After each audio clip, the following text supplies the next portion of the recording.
Hello नमस्कार। आप कैसे हैं? मुझे पूरी उम्मीद है कि कड़कड़ाती सर्दी में आप सभी बहुत ही अच्छे होंगे, आपका स्वास्थ्य अच्छा होगा। भाषण एक ऐसी चीज़ है, एक ऐसी कला है जो दुनिया में बहुत कम लोगों के पास होती है, लेकिन जिसके पास भी होती है वह दुनिया पे अपना नाम कमा लेता है, दुनिया पे राज कर लेता है। अक्सर एक चीज़ आपने देखी होगी कि लाखों और करोड़ों में एक वक्ता पैदा होता है। ऐसा भी नहीं है, कई लोग कहते हैं कि यह तो जन्मजात होता है, ये तो गॉड गिफ्टेड होता है। ऐसा नहीं होता। अक्सर यदि इस बात की प्रैक्टिस की जाए तो यह एक बहुत बढ़िया क्वालिटी के रूप में इंसान के अंदर उभर कर सामने आ सकता है। लोग अक्सर यही कहते हैं कि यह तो इसको गॉड गिफ्टेड है, यह तो जन्मजात है।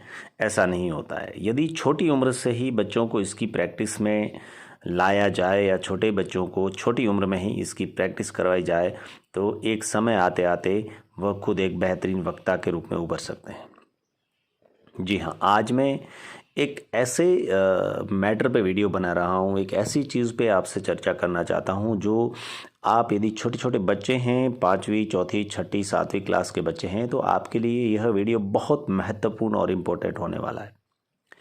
आपसे निवेदन है कि वीडियो को लास्ट तक सुने ताकि आपको एक एक तथ्य, एक एक पॉइंट और एक एक प्रैक्टिकल बात समझ में आ जाए, दिल में उतर जाए, ताकि आप उसके हिसाब से एग्जैक्टली प्रैक्टिस कर पाएँ। क्योंकि जब तक आप पूरा नहीं समझेंगे तो आप अधूरी प्रैक्टिस करेंगे। लोग अक्सर कहते हैं कि practice makes a man perfect. नहीं, ऐसा नहीं होता है। Perfect practice makes a man perfect. जब तक आप किसी चीज़ की परफेक्ट प्रैक्टिस नहीं करेंगे तब आपके अंदर भी बढ़िया से परफेक्शन नहीं आएगा, और परफेक्शन नहीं आएगा तब तक नहीं आएगा जब तक आप किसी चीज़ को परफेक्ट तरीके से अच्छे से सुनेंगे नहीं। इसलिए मेरा आपसे निवेदन है कि वीडियो को ध्यानपूर्वक सुनें। छोटे छोटे बच्चों को भाषण देने की कला सीखने के लिए सबसे पहली बात यह करनी होगी कि आप ज़्यादा से ज़्यादा सुनें। पढ़ने से ज़्यादा छोटे बच्चों को सुनना चाहिए, क्योंकि 7 वर्ष से नीचे की उम्र के बच्चे या 5वीं 6ठी 7वीं क्लास तक पढ़ने वाले बच्चे पढ़कर याद करने से ज़्यादा श्रवण से जो याद करते हैं, सुनकर याद करते हैं, उनकी कैपेसिटी ज़्यादा होती है। इसलिए बच्चों को ज़्यादा से ज़्यादा सुनना चाहिए, चाहे क्लास में पढ़ाते वक्त या भाषण अपने असेंबली में भाषण सुनते वक्त, प्रिंसिपल, हेडमास्टर, एचएम का या अध्यापकों द्वारा दिया गया भाषण। आप ज़्यादा से ज़्यादा सुनिए।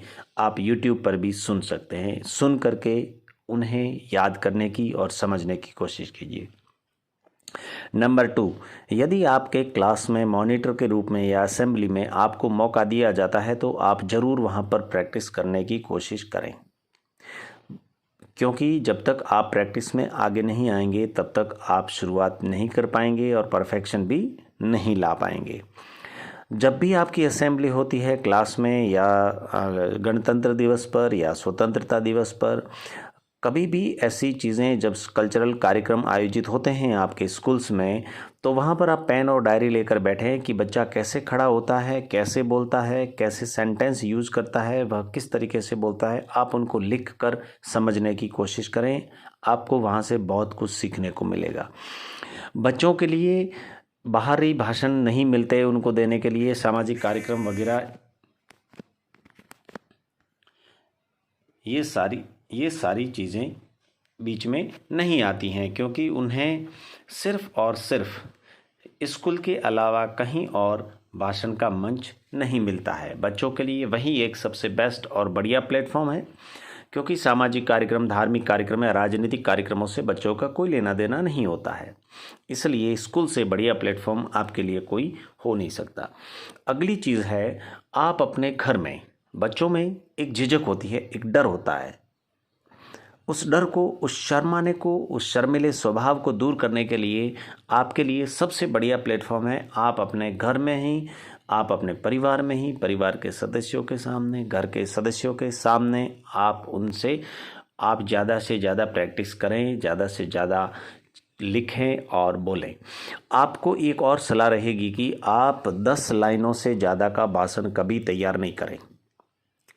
10 लाइनों का भाषण जिसमें 2 लाइन में आपका इंट्रोडक्शन, 1 लाइन में धन्यवाद और बीच की 7 लाइनों में आपका भाषण होना चाहिए, ताकि आपको याद करने में भी आसानी होगी और 10 लाइनों का भाषण याद करके बोलने में भी आपको आसानी होगी। आप सभी का बहुत बहुत धन्यवाद।